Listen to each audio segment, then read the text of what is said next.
Well, Germany and the United States yesterday announced plans to send tanks to Ukraine. The United States with Abrams tanks, Germany with Leopard 2 tanks. Poland also announcing it's sending Leopard tanks to Ukraine yesterday. And this morning, we learned that Portugal announced it's sending tanks to Ukraine, a country that I didn't even know had any tanks. Russia says that Europe is now expanding the target for this war, and Russia will see these as potential targets going forward. Have we just escalated things beyond where they were before? Scott Ritter is a former UN weapons inspector. He knows a thing or two about weapons and their implications, and he joins us on the show. Scott, great to have you back. Thanks for having me. So last week on the show, you said something that I thought was incredibly important, and I've been thinking about it all week, which is the more weapons we send to Ukraine, the more weapons NATO sends to Ukraine, the weaker it makes Ukraine, both in terms of manpower and, of course, opening it up for further attack. You see this amplification, these additional tanks that are being sent as vindication of your message, or is now Ukraine suddenly going to win this war? Well, Ukraine's not going to win this war. They're definitely not going to win it with 14 Leopard 2 tanks, A6 variants that Germany claims it's going to provide by the end of March, early April. 14 more Leopard A2 tanks that Poland's going to provide.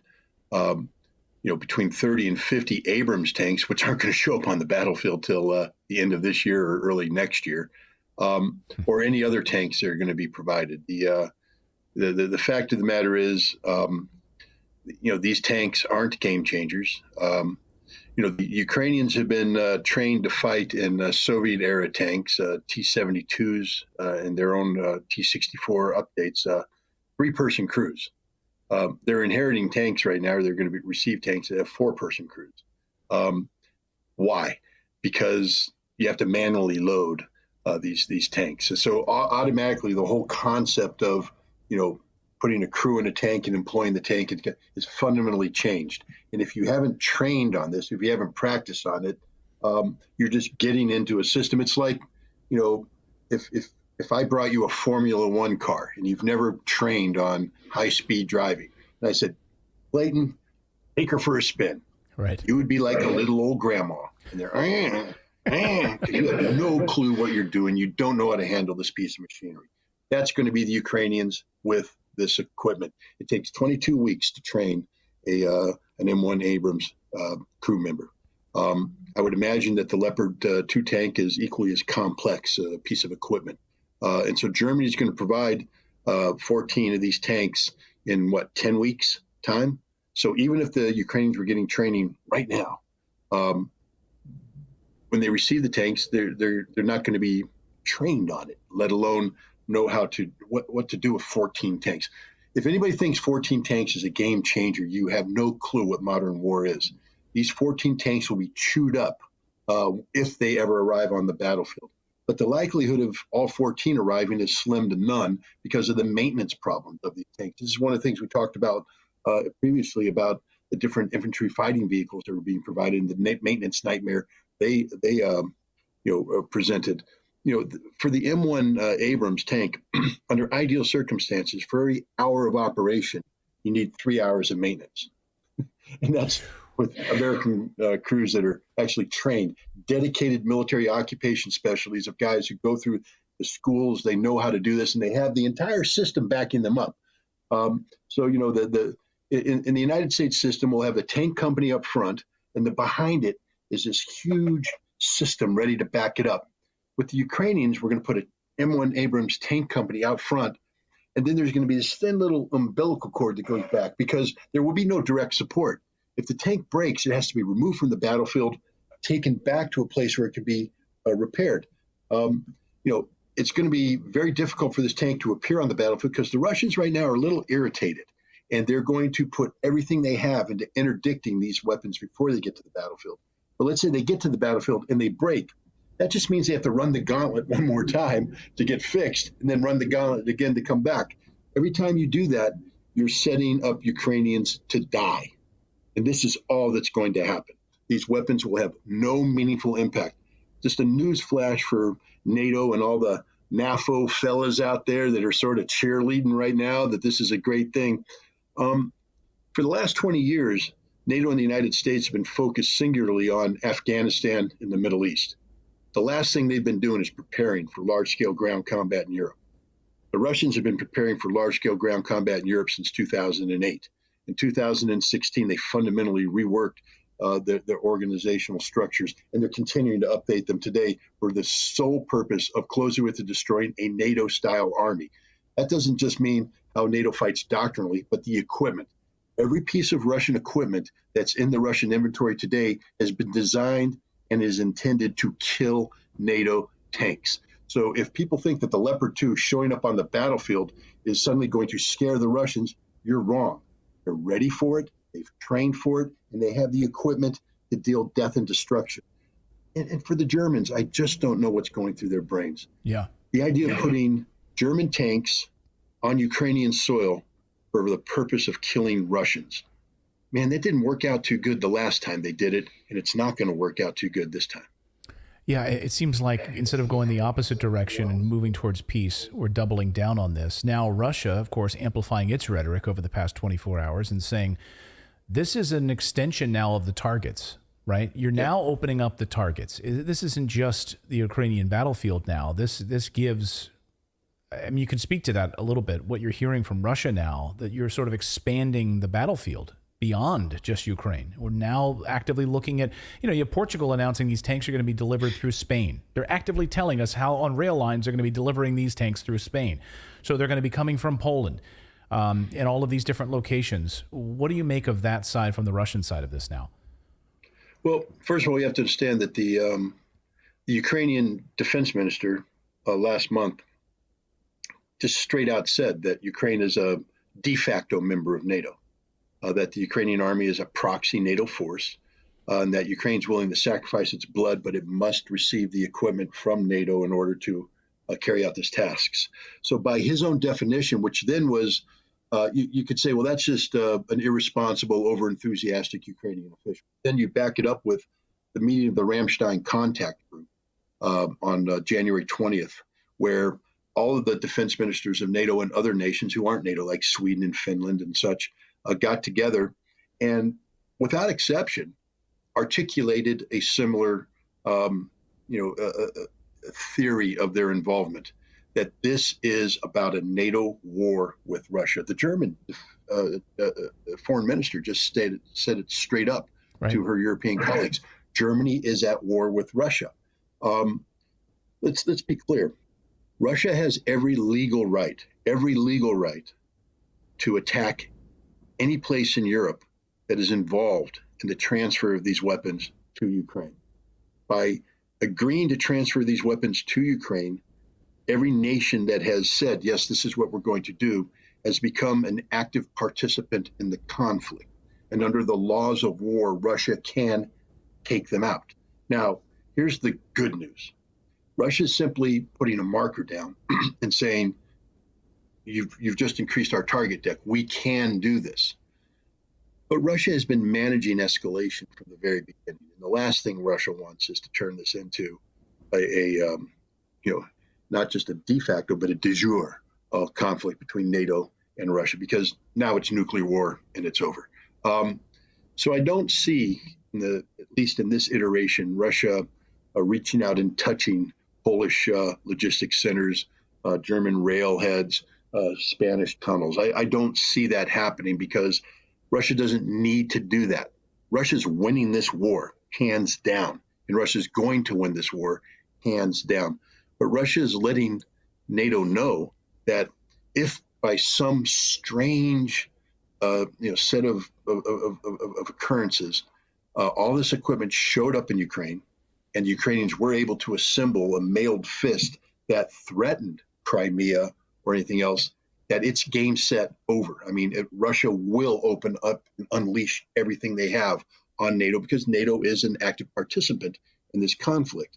And again, if you take a look at Russian nuclear doctrine, one of the conditions for the use of nuclear weapons is if NATO or a NATO-like entity assembles sufficient conventional military power that threatens the existential survival of Russia.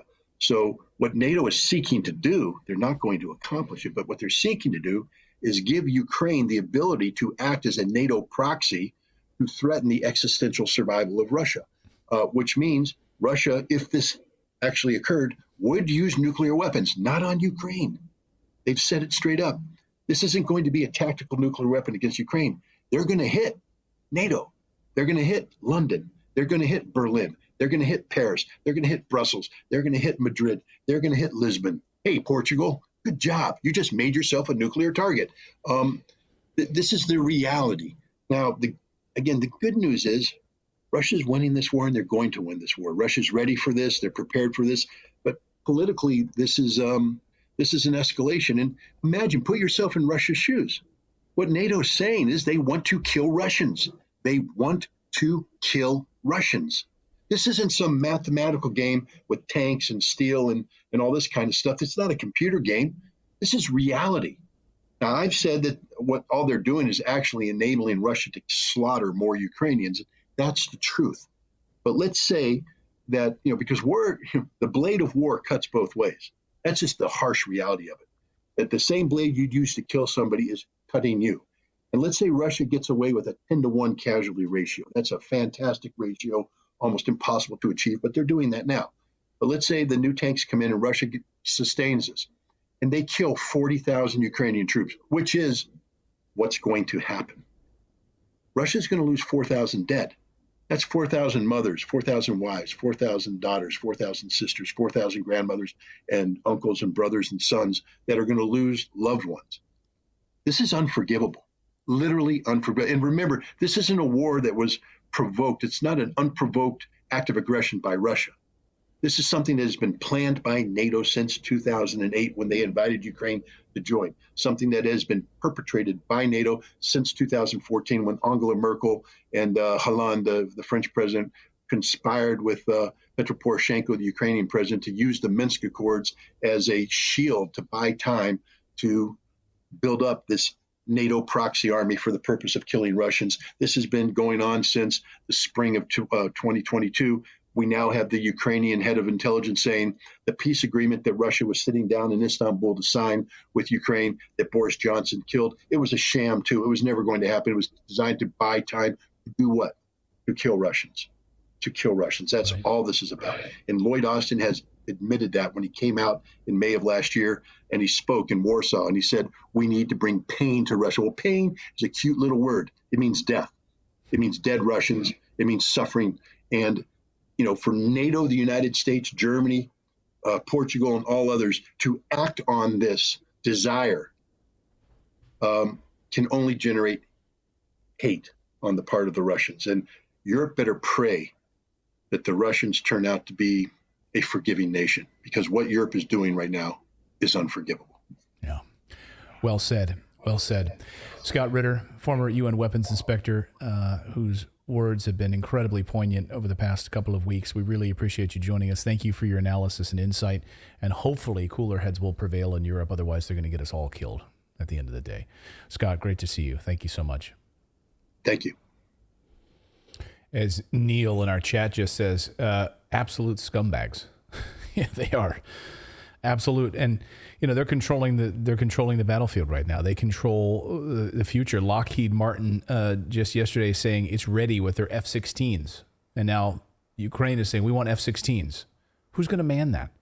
You can just hop into an F-16. These guys who have never flown an aircraft. I mean, these people are delusional. They can just watch Top Gun a couple times and they're good to go. Right? They're good to go. It's all right. Play Afterburner on Sega Genesis, and you're good to go. Or watch that presentation that I can't remember if it was MSNBC where they did the war games. Watch that. Yeah, you'll be good to go. Yeah, it was Meet the Press. Yeah, it was Meet the Press. Play a Microsoft Flight Simulator. Yeah, you'll be good to go. How does this end at this point? Does this end with? I'll just ask all of you. Do you think that NATO and NATO countries, after all of these sanctions, all of the weapons, all of the money, all of the corruption that they've poured into Ukraine, they're just going to stop, say, okay, we're done. Okay, Donbass is now under full Russian control. We're just going to stop. We're going to stop lobbing missiles. We're going to stop with the F-16s. We're going to stop with the tanks. We're done. We're just going to go home now. You have the protests all over Paris, all over Germany. There's a big anti-war rally in the United States. So maybe the people will move the world to get them out of there. But I don't know how this ends. I mean, it either ends with NATO saying we're done, we're going home, we're picking up our ball and going home, or it ends with Russia cleaning the floor with NATO. What's the middle ground here? I don't see the U.S. getting out of it as long as we can continually make the money back that we're giving to Ukraine by selling them our weapons. Oh, it's been great. As long as that's going on. It's been great for the United States. It's been great for the not the United States people. It's been great for the military-industrial complex. It's been great for natural gas providers, right? So now we're able to sell natural gas to Germany after we blow up their pipeline at 4 times the cost of what they were paying for it before the pipeline was blown up. This is brilliant. Well, and the fact that there's zero accountability, there's nothing telling us where or who this money is going to. I guarantee there's some personal pocket padding going on as well. It's not just military industrial complex. Like these people that are pushing it, they're paid advertisers. So why are you pushing it so hard? Because you're getting something out of it. Well, and a source told me something very fascinating today about an individual in Ukraine. I won't name names because this was an off-the-record conversation, but very interesting because the person who happens to be in the United States but also travels to Ukraine on a regular basis gets to live lavishly, basically, and is just getting $1 million checks deposited in their account. Where does that money come from? Oh, just use your imagination where that money comes from. And the palatial palace that you get to live in Ukraine that has a pool with your nice cars. Where's that money coming from? Yeah, you know where it's coming from. Unbelievable. So what's next? Someone says, Welsh22, thank you for your super chat. Welsh32 and on YouTube says, what's next? NATO sending Ukraine Apache helicopters? Who knows? Well, we're just cleaning out whatever we have at this point. But Lockheed Martin's like, hey, we're ready. You want F-16s, Zelensky? We got them.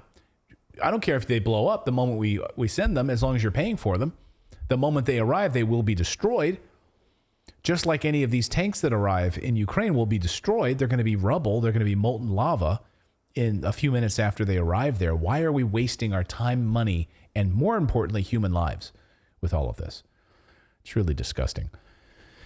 It's really disgusting. Thank you so much for watching this segment here at Redacted. We are live every day at 4 p.m. Eastern Time, trying to share the stories that the mainstream media will not cover. You should also come over and join our community of Redacted Rebels over at redacted.inc. That's our private locals community where we can share exclusive content that we simply cannot share here on YouTube. Come over and join the rebellion together right now by going to redacted.inc. We'll see you next time.